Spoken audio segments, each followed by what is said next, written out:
Thank you, everybody. Please be seated.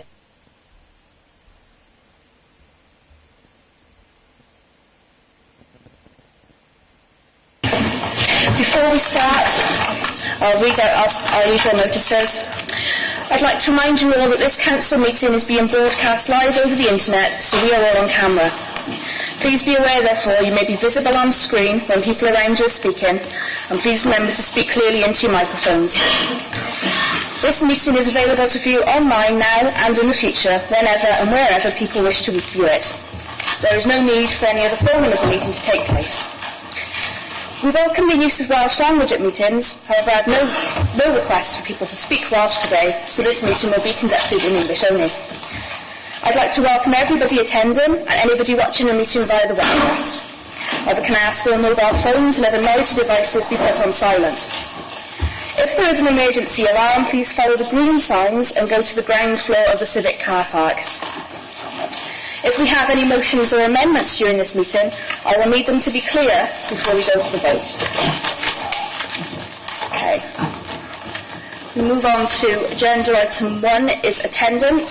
The attendance register will be going around the room, and can please all members sign it and send it on. Oh, somebody's got their microphone on. Thank you.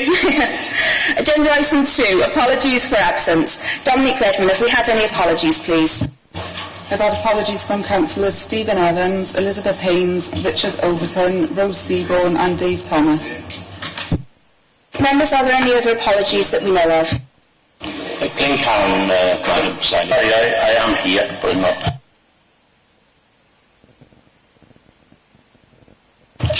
Okay. No.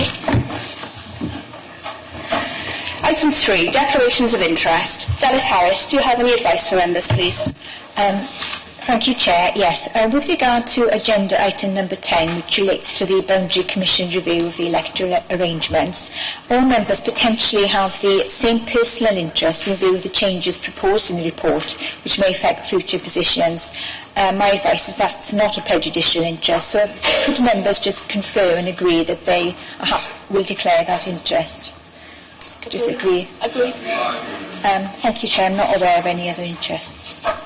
Members, are there any other interests you wish to declare today? If any come up as we go through, please make sure you also record them on the form in the attendance register. Okay, agenda item 4, minutes from the meeting of the 23rd of October. Are there any issues for accuracy that we know of?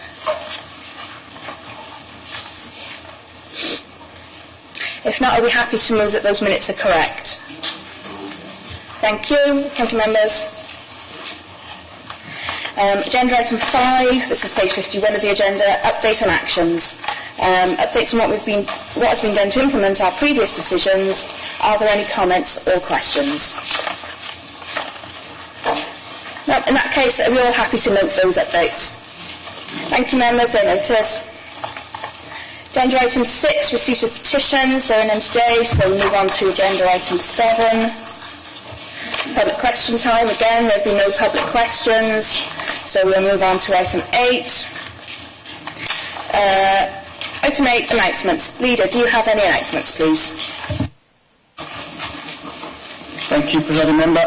First of all, I'd like to pay respects of members across the Council to Councillor Stephen Evans on the death of his father. I think it shows great commitment that he's here today, and we'd all like to pass on our best wishes to him and his family. Next, on the issue of Cumban High School, members will have heard the news that following their visit earlier this term, Iestyn have concluded that while the school has made progress since their last visit, that progress is not sufficiently paced, and the school will therefore enter special measures.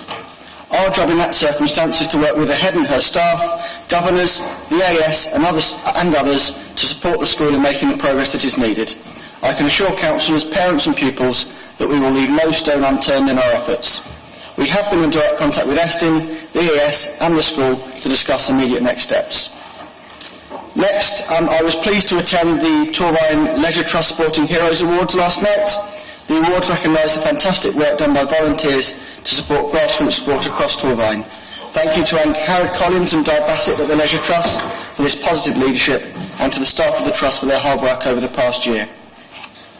Thirdly, I also attended the Torvine Play Service Volunteers Awards evening yesterday to say thank you to our amazing play service volunteers. The service they give, helping all children access play, including disabled children, is admired across Wales and is something that we should be proud of. We will show the annual Play Schemes video at the end of this meeting, following which I believe there's mince pies that have been kindly donated by Jessica and Veronica, if members want to join us in the Mayor's Parlour after the meeting. And fourthly, I was pleased to attend the sod cutting ceremony at the Post 16 Centre. It's good to see that project starting.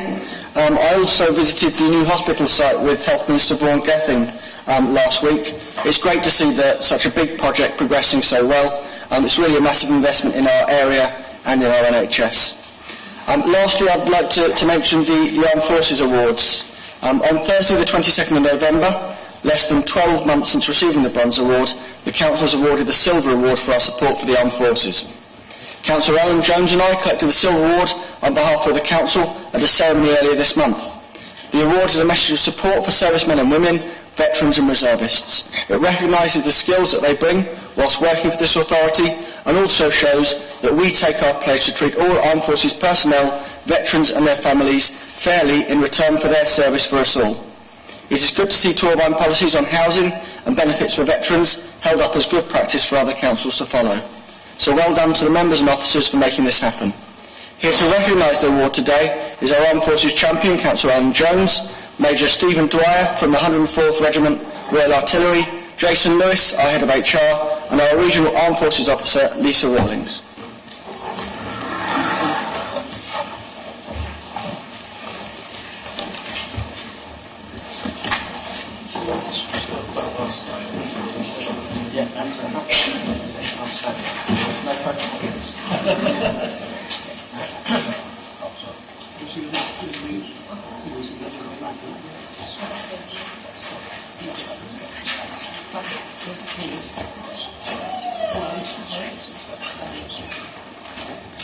Just standing up there like that.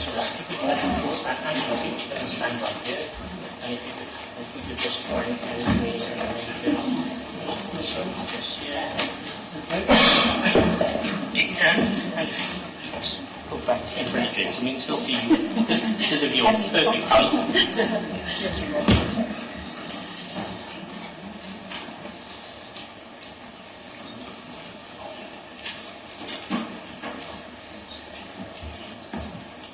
Okay, smile. Lovely, thanks very much.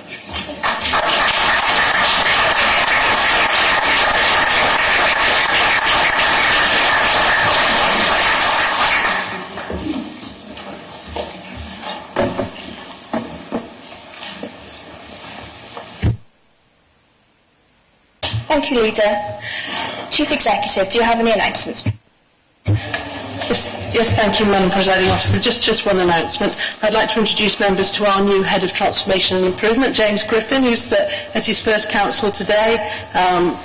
James will be, he wasn't expecting that, James will be replacing the post that was previously occupied by Richard Edmonds, but with a focus on leading the council's T22 transformation programme and working directly to me. So I know he'll be speaking to all of you in due course, but I'd like to offer him a big welcome today. Thank you.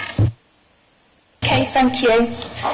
On to agenda item 9 then, this is page 55 of the agenda, Torvine State of the Nation.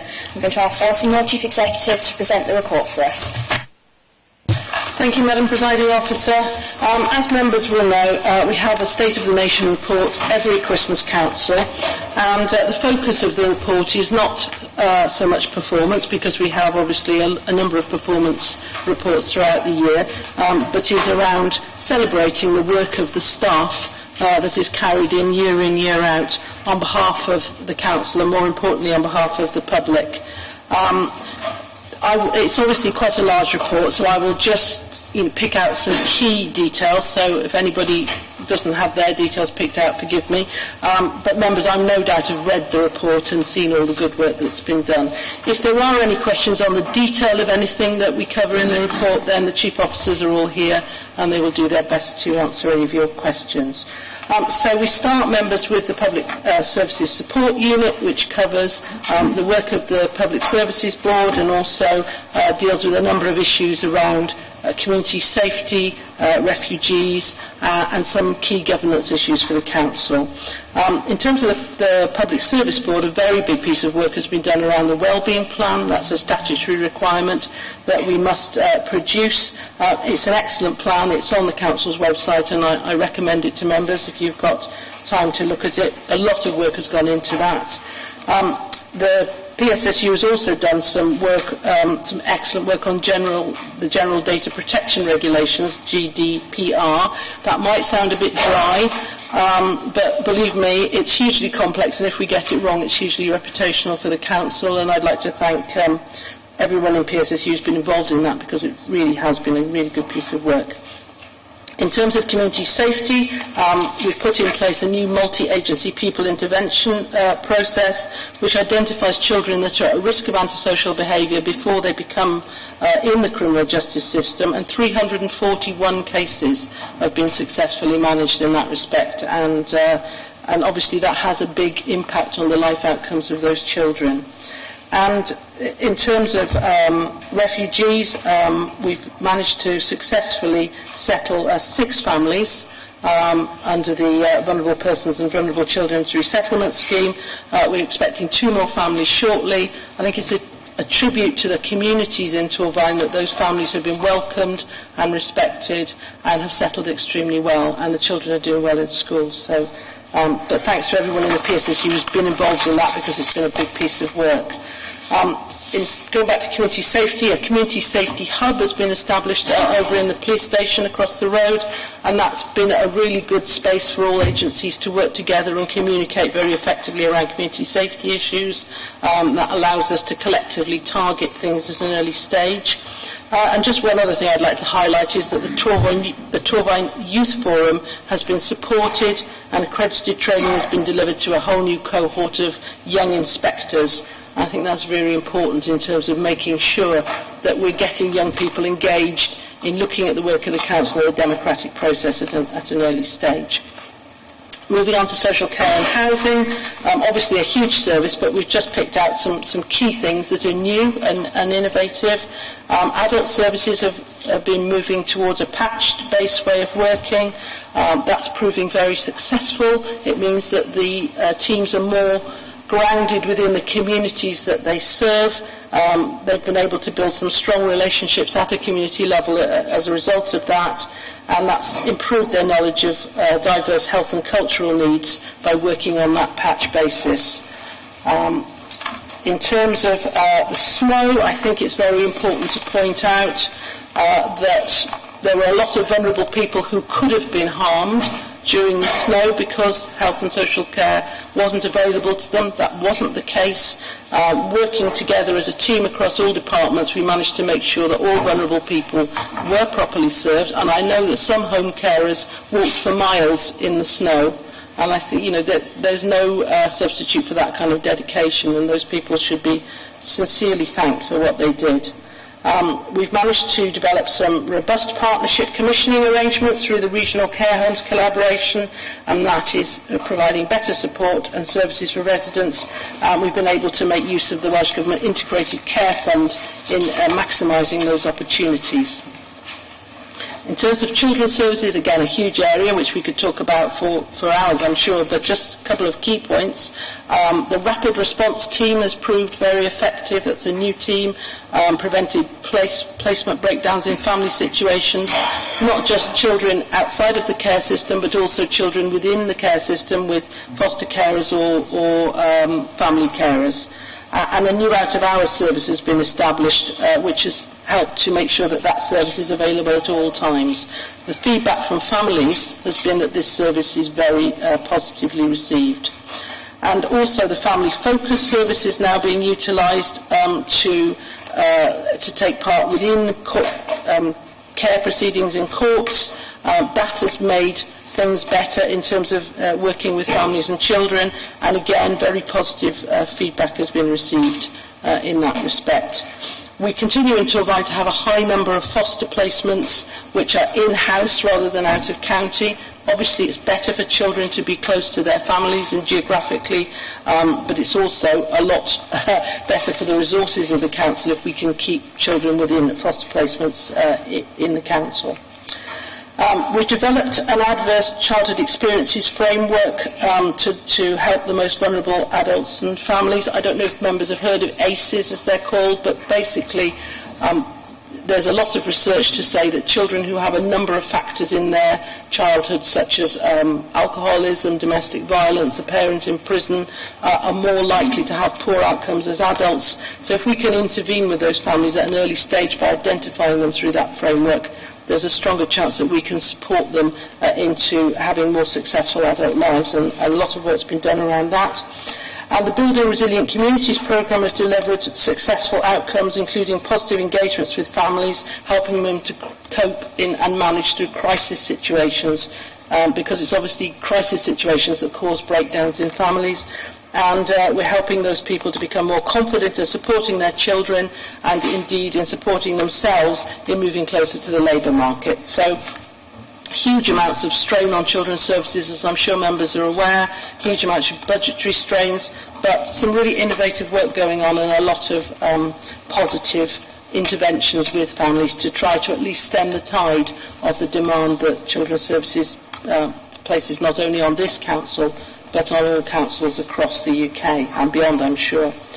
In terms of housing, we've launched the local housing strategy and the homelessness strategy, and how the Housing Solutions Service has been reviewed, and this will give a strong focus for renewed partnership working.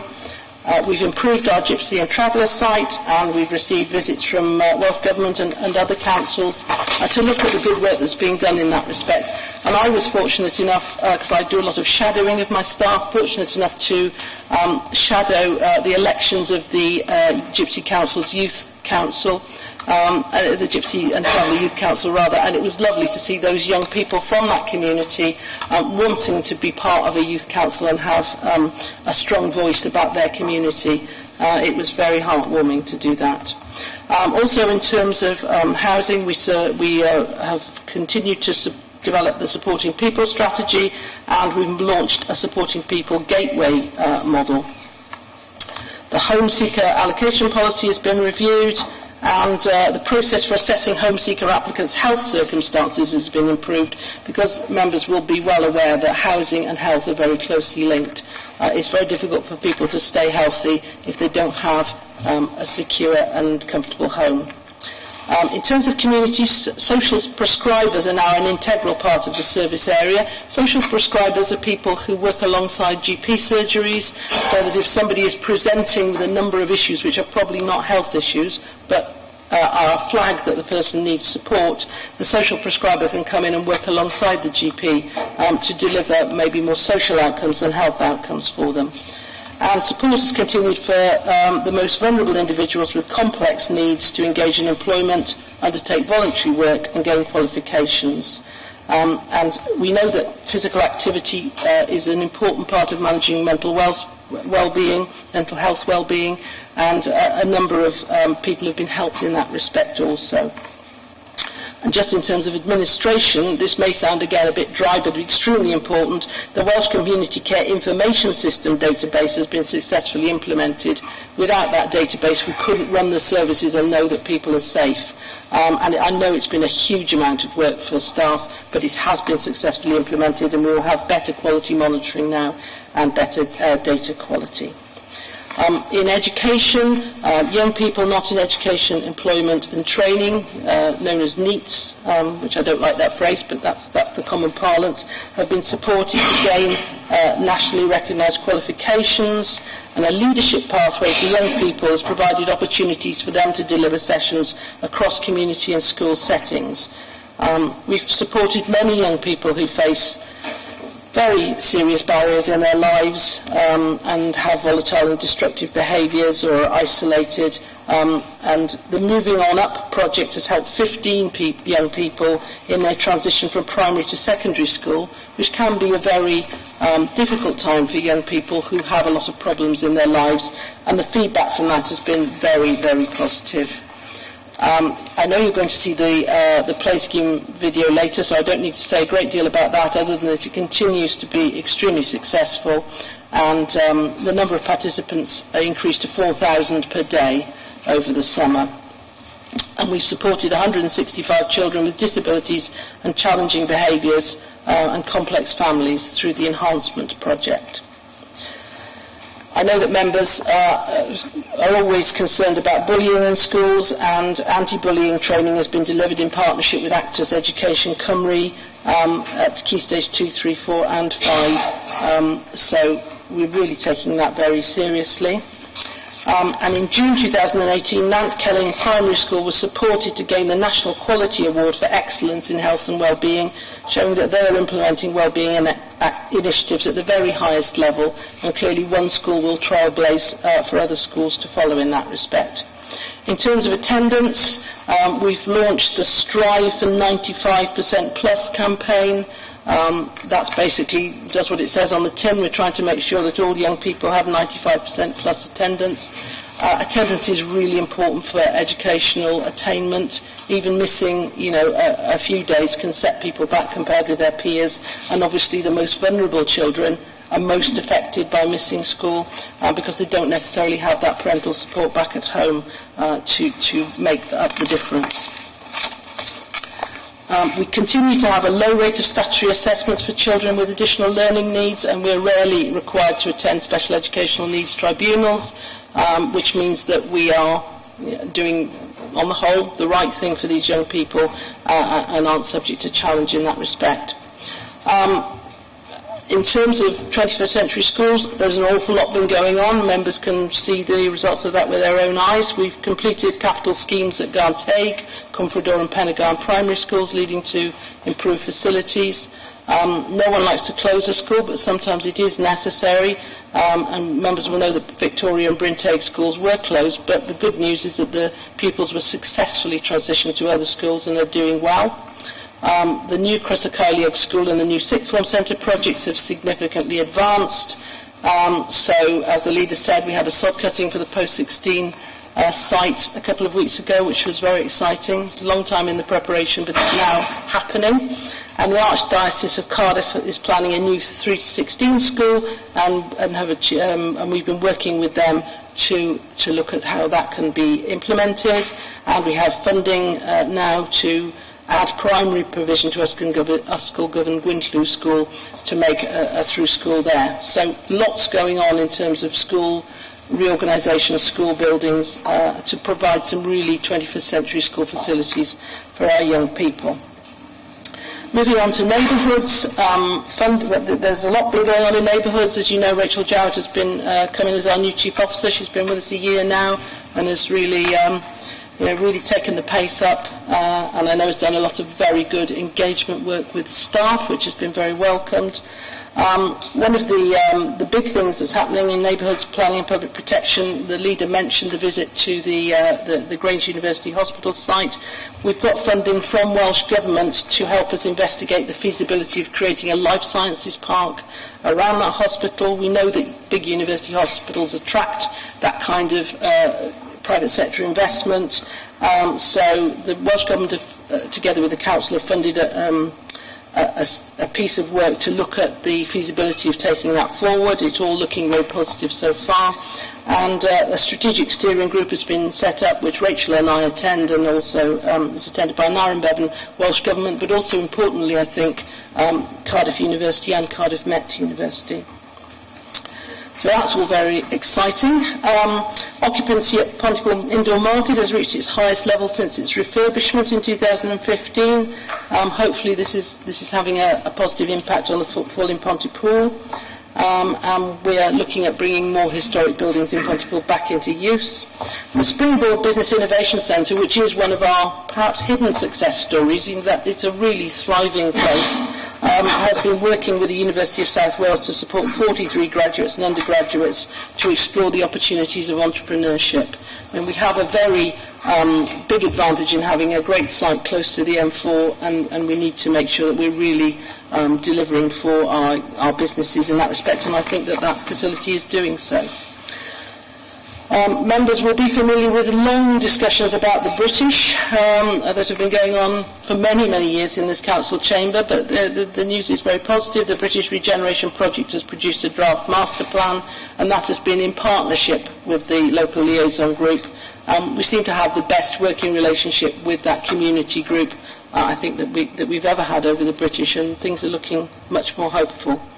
A street scene area base model, as members will know from their own wards, has been further embedded into street scene and now offers a 7-day-a-week reactive service across the county borough, which hopefully residents are seeing the benefit of.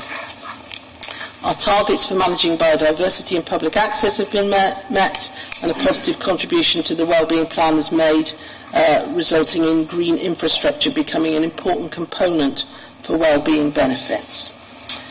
The Torvine Rural Development Programme supported the approval and delivery of 8 projects totalling over £1 million, and 4 European Social Fund projects have been extended until 2022, meaning 50 jobs have been protected and a further £5 million of support is available to help communities and people into work. We've maintained an open highway network during the most severe winter for 30 years. There's been a lot of positives coming out of that winter weather episode, and £1 million of prudential borrowing has been secured to fund highway safety and resurfacing schemes. Just picking out a few more key points, because there's a lot on neighbourhoods. The Slipper Talk project was a one-off multi-agency and intergenerational library project involving 246 older people, children and young people, and gifting 172 safe slippers to older people in Torvine. You might say, well, what's that about? Well, we do know there's a lot of delayed transfers of care in hospitals. People stuck in hospitals start with a fall, and an awful lot of older people fall because their footwear is unsafe. So it may sound something quite trivial, but actually it could be really important to the individual concerned, and it was a great multi-agency event. Moving from the small and personal to the big and strategic, major planning applications have been supported, including Crosscarliog School, the post-16 development, and a new police headquarters. So the police will be moving from their current headquarters to a new headquarters in Llantarnam, and a lot of work's been going on with the planners to make sure that's a successful move. Over 4,000 service inspection reports were undertaken around council properties on gas and electrical safety, Legionella control and fire risk control. Again, that sounds not a bit prosaic, but actually these things are really important to keep everybody safe. And we have a lot of properties where we need to undertake those kind of inspections. And there's been a lot in the news about allergies and the fatal effects they can have on young people, and information and accessibility to allergen guidance for school meals has been improved, ensuring better transparency for parents and clients. So very important in terms of young people's safety. A new public protection enforcement policy was adopted. The authority's gambling policy was reviewed, and we had a recent debate about that in council. And a new public spaces protection order for dog controls has been agreed. So a lot of policy work's been going on around those areas.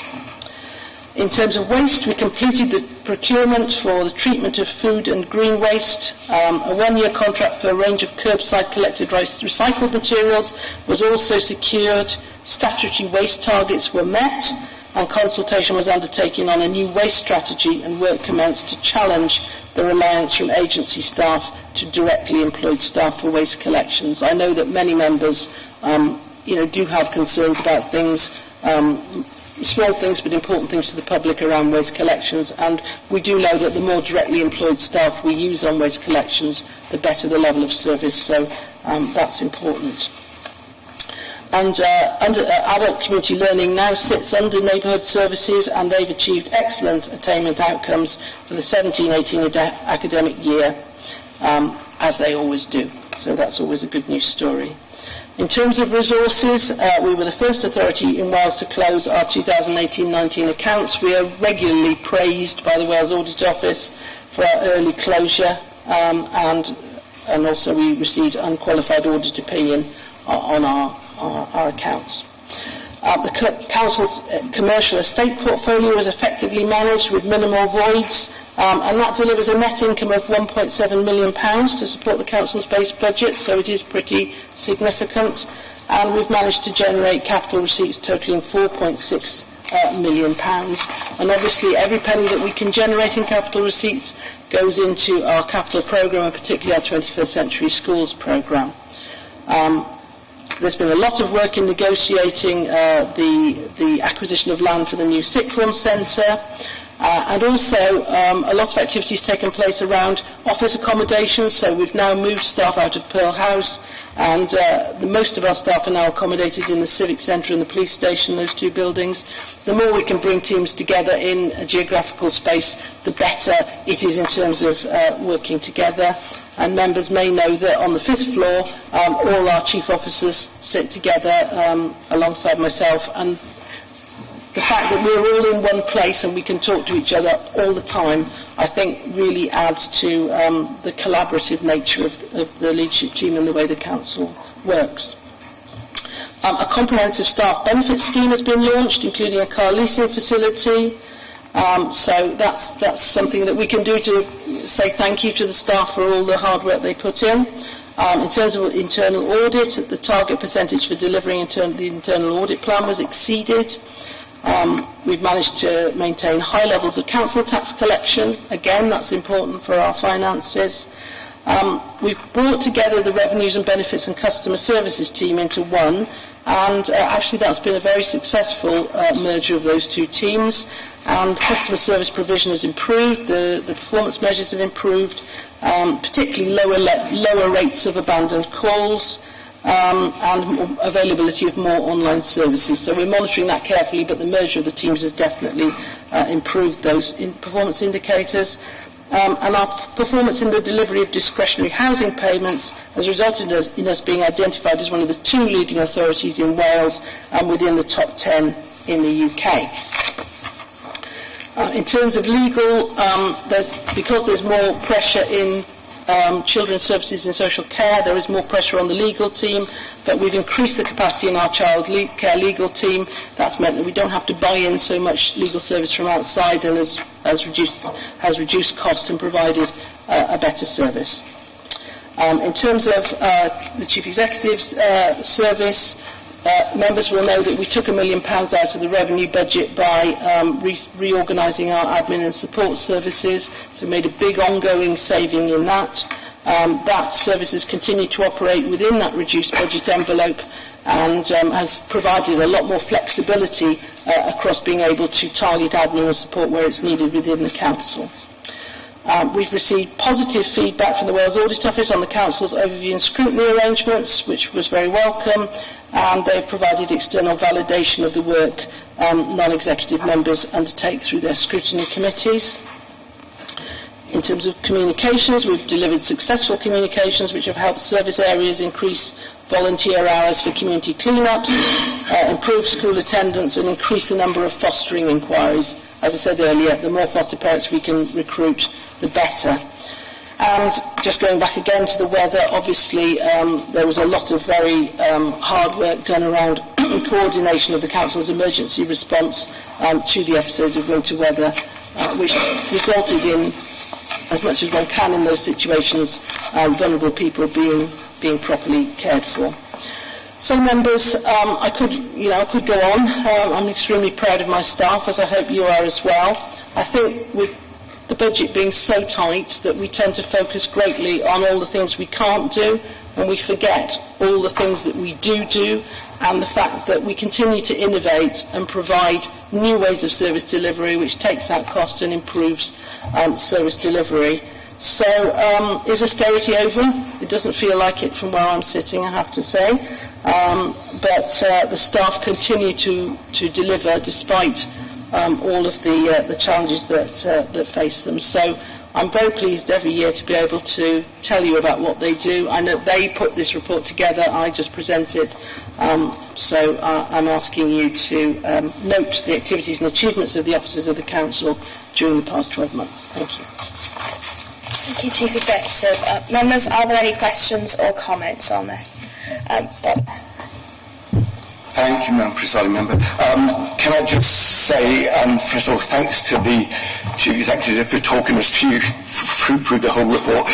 Can I just say, any workforce is only ever as good as their staff. And I know myself and my colleagues have always commented on how helpful and how hard-working the staff are.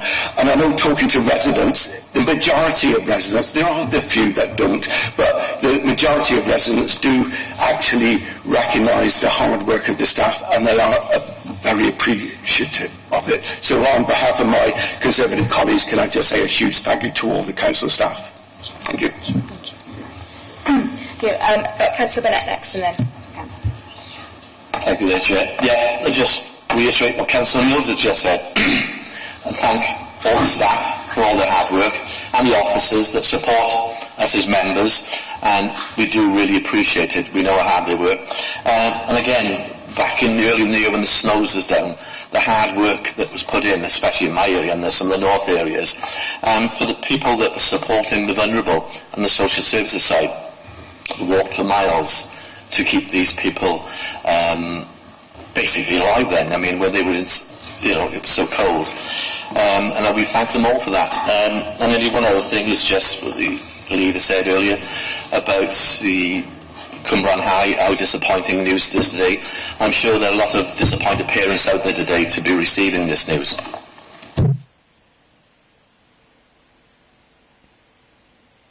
Councillor Kemp. Thank you, Chair. I have read the report. I've only got the one question, and it's to do with 4.1.3, and it states it's easier to actually read it out. The multi-agency pupil intervention process has been expanded. Both primary and secondary schools have established a process to identify children at risk of antisocial behaviour much earlier. But it says in the last quarter, if like 341 cases were successfully managed, which prevented children entering the criminal justice system. Because it's the last quarter, that's quite alarming, because obviously over the year that's going to be significantly more. Now my question is basically the fact that it's been alluded to regarding the Cumbrae High School. There's a lack of discipline, if like, and behaviour within the classrooms, and the fact that there's so much time spent out of schools as well. I'm just wondering, if like, whether the pupil, as in the role of the parents, if like, whether there should be more support towards the parents as well as the actual pupils, because obviously 341 in a quarter is a phenomenal amount. Can I ask if Lyndon Puddy could come, it's within his area of service, just to come up and answer the question?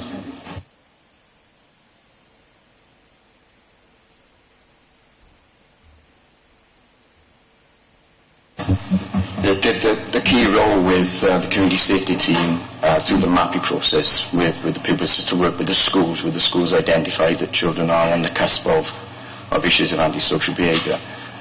We understand that the parents are involved in the discussions with the schools at that point.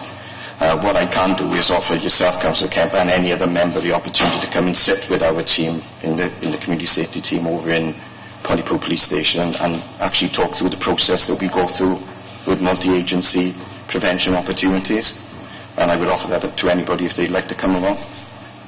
If like, with that bit of information, I think it might be worthy of a members' seminar on this particular subject with the leaders' permission as well, if you like, because obviously it affects everyone.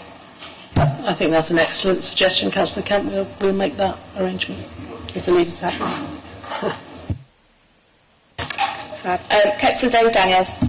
Thank you, presiding member. It's a really long report, and I know we have this every year, and it's a marathon. But I'd like to add a few things I'm particularly proud of. I'd just like to start by thanking all of the services that I work with on a daily basis. And I think I view my position as basically shouting their praises where they won't do it, because the nature of being a public servant is just getting on with the job, not necessarily shouting out about it. And I think there's an awful lot we do as a council that people don't see or recognise because they're just getting on with the job. So there's a few points that you could just never capture in a report like this that I'd like to add to the record as well. In housing, I'd like to recognise that 11 million was spent on delivering good quality affordable homes. 132 homes were built and made available as either social housing, low-cost home ownership, or intermediate rent to support those who could not afford to buy on the open market. This is particularly pertinent at the moment, as we've got 2,700 people on the waiting list at the moment. So the challenges in housing are significant and can't be understated. So this sort of work from such a small team is vital. 3.7 million, which is the Supporting People programme, spent on supporting 5,346 vulnerable residents to access housing-related support, including domestic abuse, mental health, young people, vulnerable families and over 50 support. £750,000 was provided to homeowners in need of financial assistance to improve their properties, including the delivery of 46 grants, 8 loans. This investment improved the quality, energy efficiency and accessibility of existing homes. Bear with me, everyone. 748 households accessed social housing in 2017-18 via the Home Seeker system, and 517 households who were at risk of becoming homeless were assisted by our housing service. We've invested in a pilot homelessness project called with Caerphilly-based charity Cornerstone. This is a recent thing in response to the high number of rough sleepers we've got out there. We've not seen this in recent years, and we recognise that this is a particularly difficult area to tackle because for one reason or another, well, plenty of reasons, homelessness and rough sleepers are becoming more and more complex and need more and more intensive support. So we brought in a charity called Cornerstone to work intensively with our rough sleepers, and they are in place over the winter period. We also have a homelessness and rough sleeper support meeting, which brings in all the agencies that deal with rough sleepers, and that meets on a regular basis to talk about the status of each of our rough sleepers and how they're doing, how we can support them, and what sort of support networks are out there. So this is a relatively new thing. We'll also have a winter Christmas task force, which will meet over the Christmas and winter period, because we recognise there are particular issues that came out of last winter when we had rough sleepers out there, that we need services in place over the Christmas and winter period. As of 2018, we have the fewest empty properties of any of the authorities across Wales. In communities, our major grants pot is 441,856. Every penny of that goes towards local charities and organisations, include our ground level, many of them, including Citizens Advice Bureau, Eastern Valley Food Bank, Age Connect, and just many others who are doing out there doing jobs that we can't do for one reason or another. We've also got a hardship fund which we created 2 or 3 years ago called Welsh Church Act Fund. That supported 199 individuals and families, spending £30,106.80 on hardship payments for fuel, beds and other household essentials and white goods, which in the year when we had universal credit first rolled out, we've seen that demand for that hardship fund explode, and already this year, in the first 2 quarters, we spent £22,283.75 supporting 125 individuals, and that is projected to increase. That's it from me, but I just wanted to make sure that those statistics were out there, because these are people getting on with the job, but not actually necessarily shouting out about it. So thank you to everyone who's done that, and we'll be working over the Christmas period. Okay. Councillor Stuart Evans. Thank you, Chair. Thank you, Alison, for this report, and I think it's a shorter report but covers all the points as well. And thank you, David, for the second State of the Nation as well. Lots of good things in here, Alison, but we mustn't rest there. I think we need to keep on improving as best we can with the austere measure that we find ourselves. I'd like to echo the sentiments that have been expressed regarding our staff in all service areas, which have been working in difficult conditions with less staff. I think they've done a really good job. I wanted to ask you a question, Alison, or for more information and clarification really, and that's on page 61, 4.4.4, regarding tourism spend of £74.8 million. It's good to see that it's secured 922 jobs, by the way, and long may that continue. I wonder if you could give us a breakdown of some of the specifics involved in that number.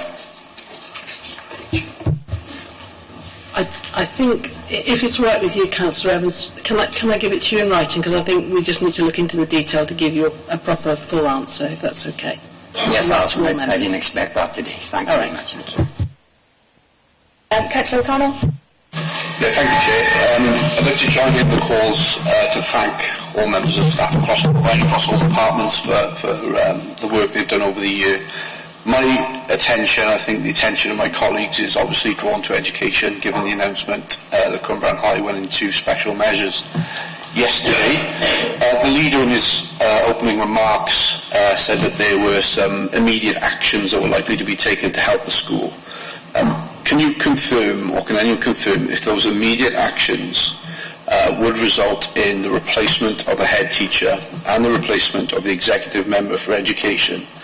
Because this failure is clearly down to leadership that has been allowed to fester since 2015. In 2015, the school was placed in what they call an adequate condition, with some significant areas for improvement. In 2017, that school had been judged not to have made enough progress, and we find ourselves here in 2018 still not having made enough progress, which tells me that there's been a clear lack of leadership in enabling the school to be able to achieve its targets that it should have set. So my question comes, what does failure look like, and who is accountable and responsible for making sure this school is successful? Thank you. Thank you, Councillor O'Connell. Obviously the State of the Nation is about celebrating what people have done rather than a performance report, but as you have asked the question, I will ask Dermot Crystal if he can. He's got a very bad back, if he's if he can get to the dais to answer your question. Thank you.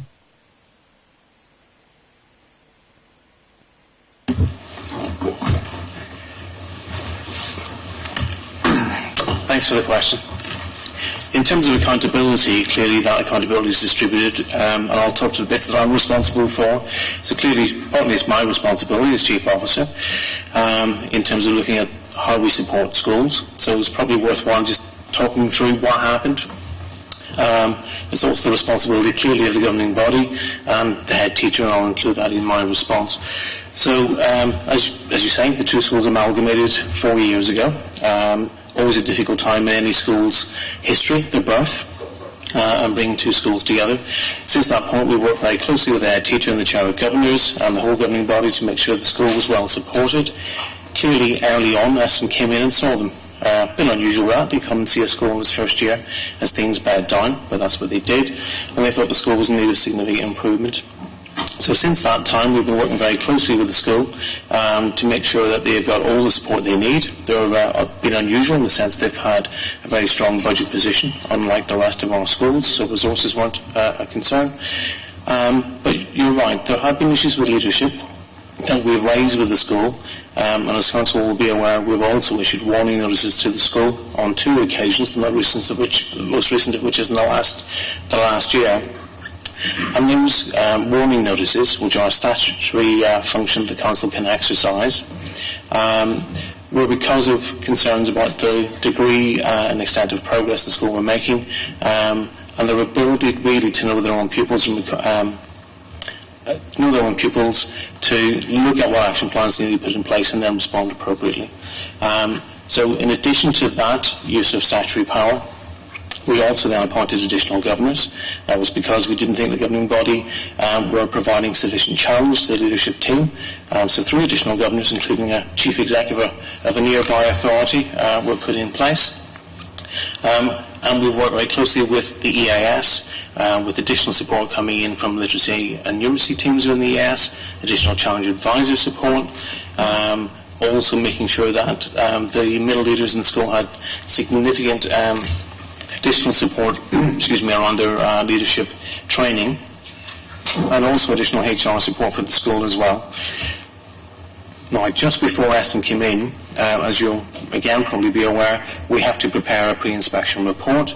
In our pre-inspection report, written together with the EAS, obviously, we predicted that the school had not made, or we said the school hadn't made sufficient progress against its recommendations, and then we took further statutory powers, appointed a significant number of additional governors, and also nominated a new chair for the school.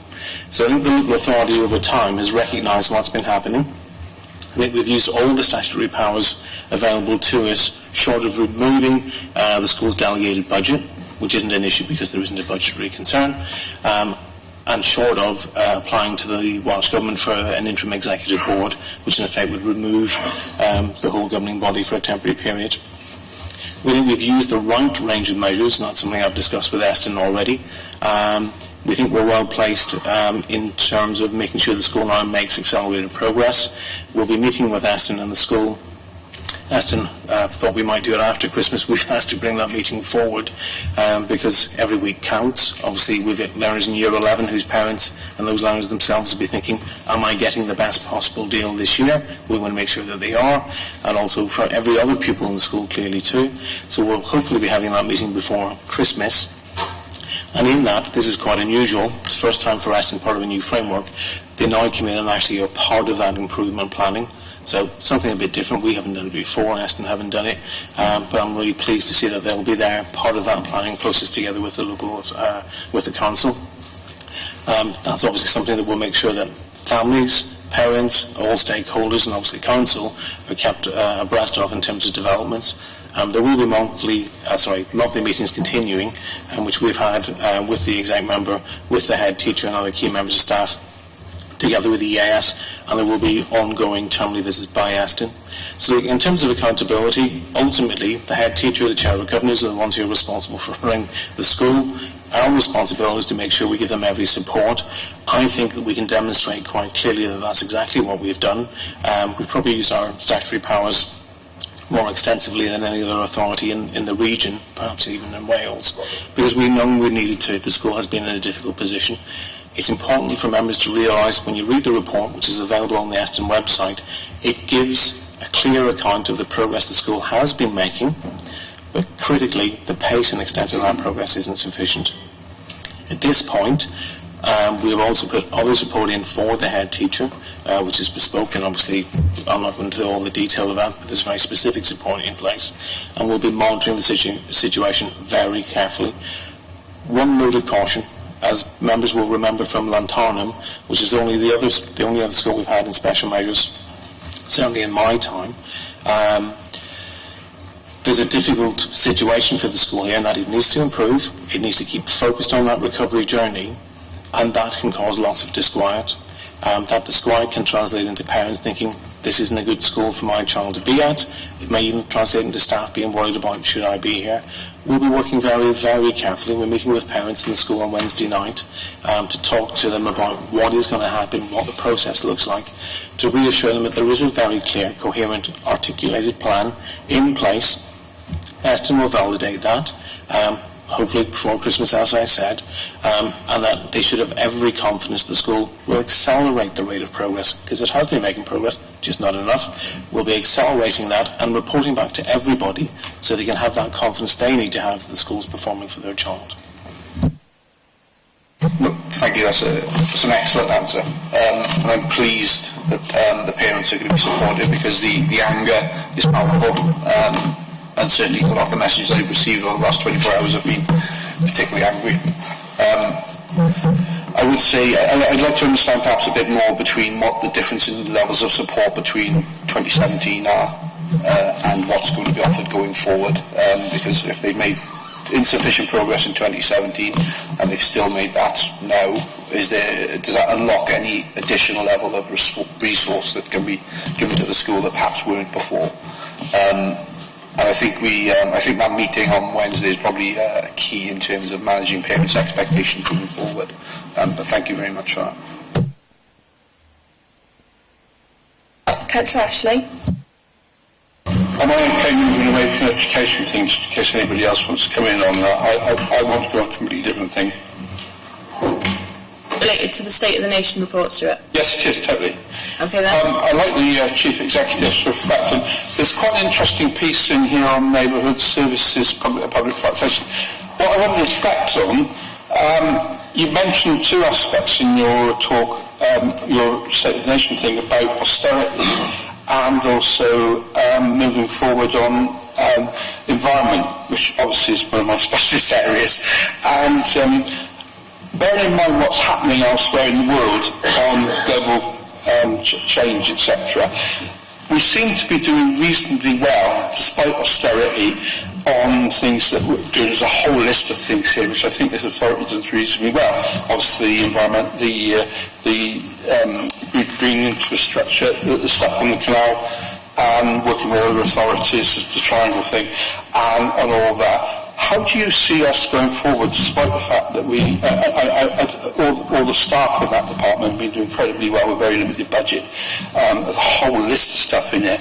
How do you see us going forward, despite the constraints of austerity, working with very limited budget on that agenda? Because global warming is, you listen to what they say nationally about it, it's a very, very constraining budget. The timescales are short.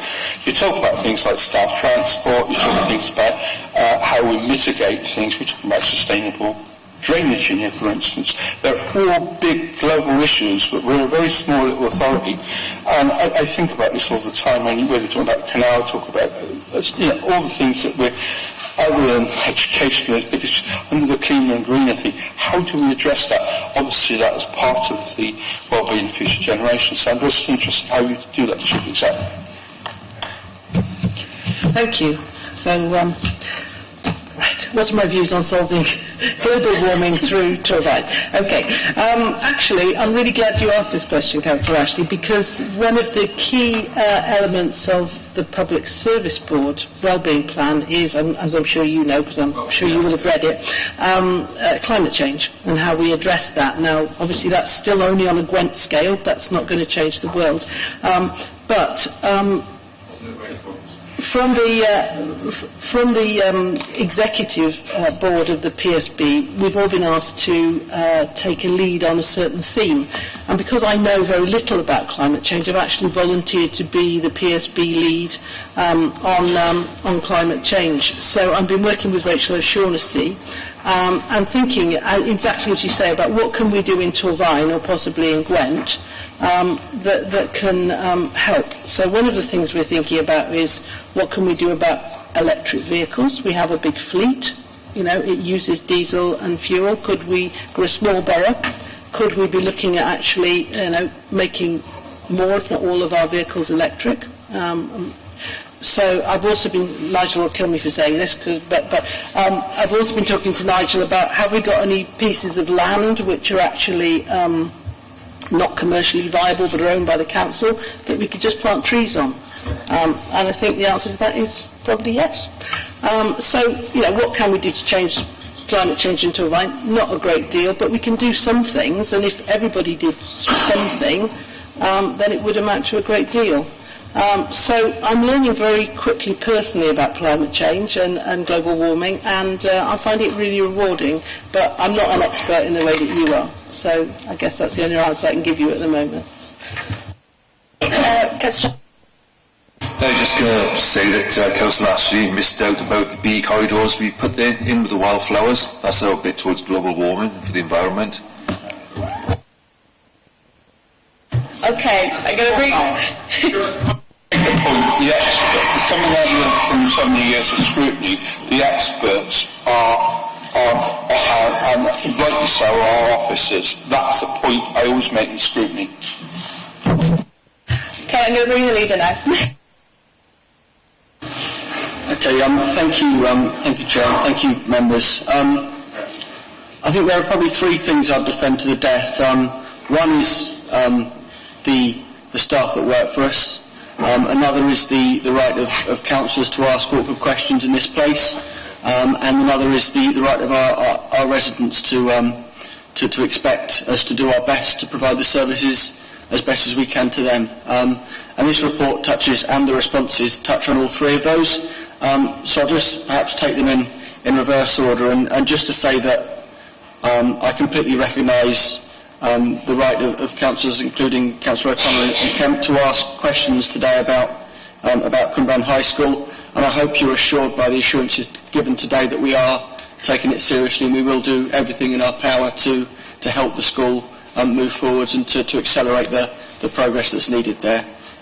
So, you know, I have no trouble with any impression that we should sort of somehow resist the opportunity for you as members to ask difficult questions. If that's something I can do something in the new year to help facilitate further, then perhaps watch this space. But the real sort of focus I want to give on this report is to say thank you to our staff, because as councillors, and I know me especially as leader, I rightly focus most of my time on budgets, improvement, and on pushing staff to deliver ever more with ever less. And I hope that doesn't diminish the appreciation of staff, that I really appreciate the job that they do. I recognise they often go above and beyond the call of duty to deliver for people in this borough. I think it's important to say that because under the cloud of austerity, there's the expectation that staff continue to do more and more with less and less. And I know it's not an easy time to be a public servant. So I think it's right at this time of year, before Christmas, that we do take a step back and say thank you for everything they do, not because we believe that we as a council are perfect, but because the job that they do is really exceptional. I say that because in the end, public services are no more and no less than the sum total of the efforts of public servants. So I just wanted to close by saying thank you to our staff and the people of this borough for all that you do on their behalf. Thank you, Lisa. Just from me, I would like to echo all of those thoughts. Every member of staff that we employ is really important. It's a very difficult time, but everybody keeps giving 110%, and we should be really thankful that we've got such a great team. So, that in mind, recommendations are on page 66 of the agenda. Do we have a mover and seconder for those recommendations? Thank you. Can I have a show of hands then? All those in favour of the recommendations? Thank you. Anybody against? Any abstentions? Thank you, members. Those recommendations are agreed. Agenda item 10, page 69 of the agenda. Boundary Commission review of the electoral arrangements for Torvine final recommendations report. Can I ask Alison Ward again, Chief Executive, to present the report?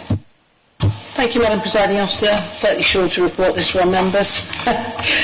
Just to advise members of the outcome of the final recommendations of the Boundary Commission review of electoral arrangements for Torvine. Just take you to the key messages. The recommendation is that the Council reduces from 44 members to 40. That there are 18 electoral wards, which is a reduction of 1 from the first proposals and a reduction from the 24 wards that we currently have serving Torvine. 14 of these wards would be multi-member wards. Combining of some electoral areas with name changes and retaining existing arrangements in 11 of the electoral wards. Members will recall that the draft report was published in May of this year, and there was a 12-week consultation period. The views of political groups were sought under Councillor Kemp because he's not in a political group, and where unanimous support was identified for particular issues, this was collated into a Torvine Council response, and that was submitted in July of this year. So these are now the final recommendations from the Boundary Commission, and they've submitted them to Welsh Government for consideration. If Welsh Government thinks fit, it will make an order giving effect to any of the recommendations it decides to endorse, and that this would be effective from the next set of elections, which are due to take place in May 2022. I'm not going to go through the detail, members. It's set out at paragraph 6.4 of the report, but I know that you've already had a briefing note and you're aware of the proposed arrangements. This, as far as the Boundary Commission is concerned, this is final. The only decision now remains with Welsh Government. So the recommendation, members, is to note. Thank you. Okay, thank you. Members, any questions or comments on this one? No. Okay then, recommendations on page 71. Can I have a mover and seconder for those? Thank you. Show of hands, all those in favour. Thank you. Anybody against? Any abstentions? Thank you, members. Those recommendations are agreed. Agenda item 11, member question time. There are no member questions this meeting, so we'll move on to item 12, which is the date of the next meeting. So for your information, the next meeting is scheduled for Tuesday, the 29th of January, 10 a.m. here in the Council Chamber. Item 13, Cabinet decisions from the 20th of November. They start on page 73 of the agenda. There were no challenges to any of the decisions. Are there any questions about them? No, in that case, is everybody happy to note those Cabinet decisions? Yeah, thank you, members. Those decisions are noted. 14. Item 14, exclusion of the press and public. So I need to read this out. The following is not for publication under paragraph 12 of Schedule 12A of the Local Government Act 1972 as amended, as the item contains information identifying individuals which should not be made available to the public in accordance with the local resolution protocol adopted by the Council, and the public interest in maintaining the exemption outweighs the public interest in disclosing the information. Therefore, could I ask that the webcast now conclude, and any members of the press and public please leave the Council chamber. Thank you.